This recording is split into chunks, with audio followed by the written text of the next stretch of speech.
there's thousands of spirit worshippers in only different societies of spirit worshippers in this world. But he says we are the elite.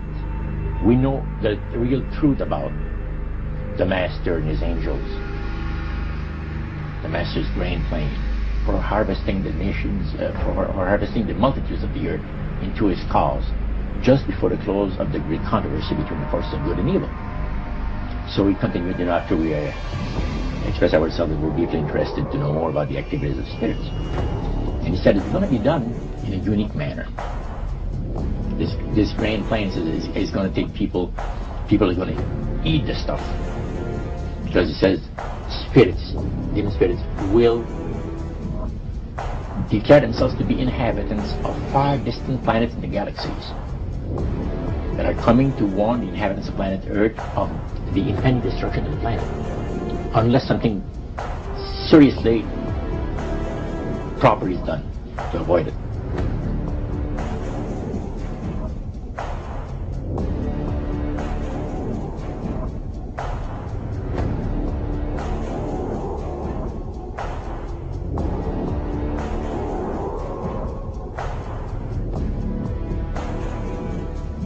Masonic mind control, that the alchemical managers have bred over a millennia, over 1,000 years. They said they bred a human race that is most wretched, stupid, and ignorant. It's so unrivaled in thousands of years.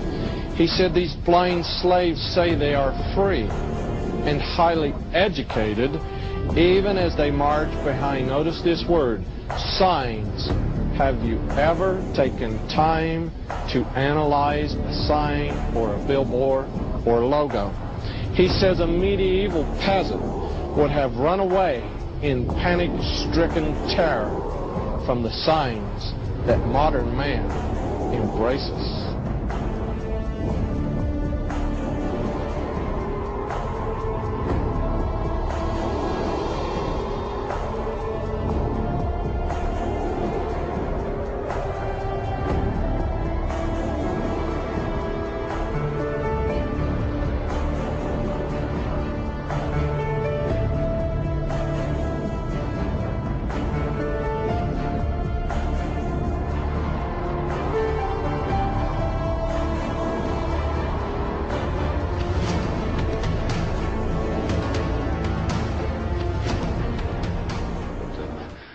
Once you know the vowels.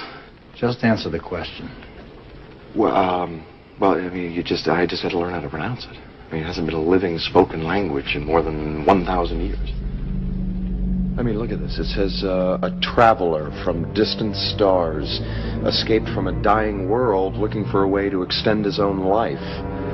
His body decaying and weak, he couldn't prevent his own demise. Apparently his whole species was becoming extinct. So he traveled or searched the galaxies looking for a way to cheat death. And, look here. He came to a world rich with life, where he encountered a primitive race, humans. A species which, with all his powers and knowledge, he could maintain indefinitely. He realized within a human body he had a chance for a new life. Now, he apparently found a young boy. It says, as the frightened villagers ran, night became day. Curious and without fear, he walked towards the light. Ra took him and possessed his body like some kind of a parasite looking for a host. And inhabiting this human form, he appointed himself ruler.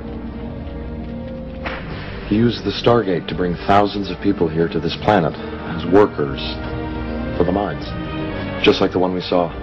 This mineral is clearly the building block of all his technology. With this, he can sustain eternal life.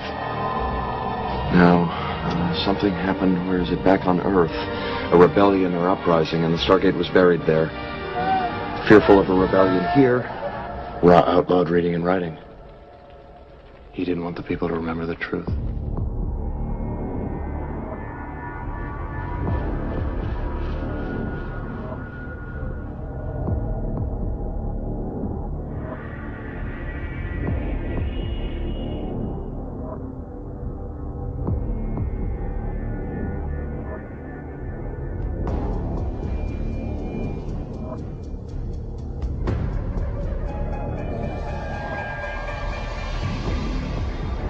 point did this demon worship start to affect you personally, Roger? Well, it wasn't too long that the priest mentioned to us that the time had arrived for us to start trusting the spirits and give the spirits a chance to work for us. And there was a number of gifts that you could choose from.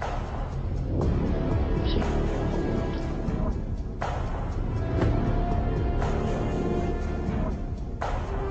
Americans are asking, why do they hate us? They hate what they see right here in this chamber. A democratically elected government.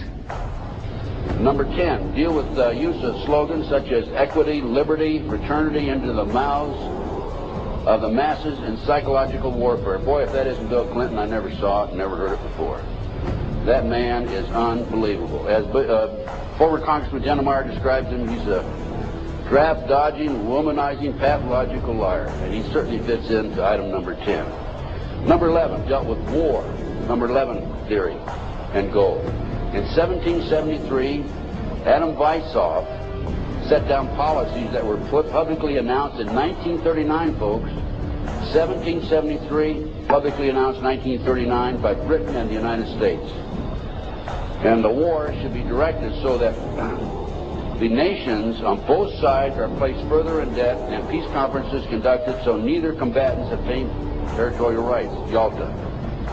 Perfect example. Stalin, Roosevelt, Winston Churchill after World War II. Number 12 told those present that they must use their wealth to have candidates chosen to public office who would be obedient to their demands and would be used as pawns in the game by the men behind the scenes. The advisors will have been bred, reared, and trained from childhood to rule the affairs of the world. We have that today without any question. The men behind the scenes. Number 13, control the press. If you heard my lecture yesterday on Oklahoma City, I documented that the mainstream media is being controlled by the big power people, by the phony politicians, by the bureaucrats, without any question about it. Now a question. What have Herbert Hoover, Art Linkletter, Jack London, and Richard Nixon all had in common?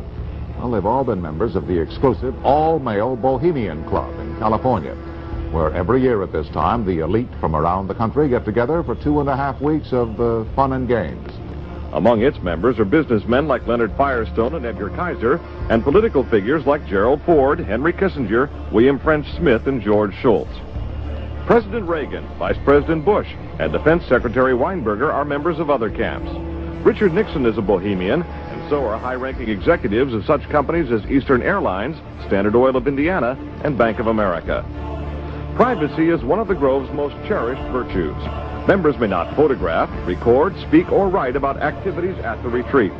While many public officials are Grove members, the press is a distinctly unwelcome guest. We're from ABC News. Well, get back there. Can we talk to somebody in there? Get back there.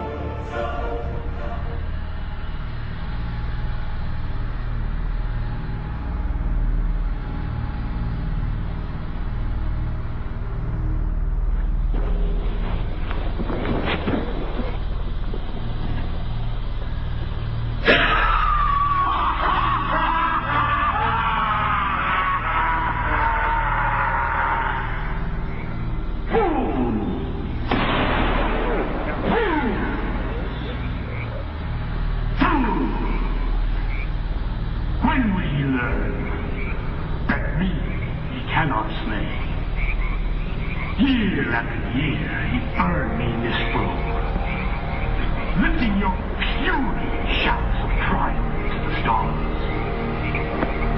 Lifting your puny shouts of triumph to the stars. But when again, he turned your faces to the marketplace, do ye not find me waiting at the door?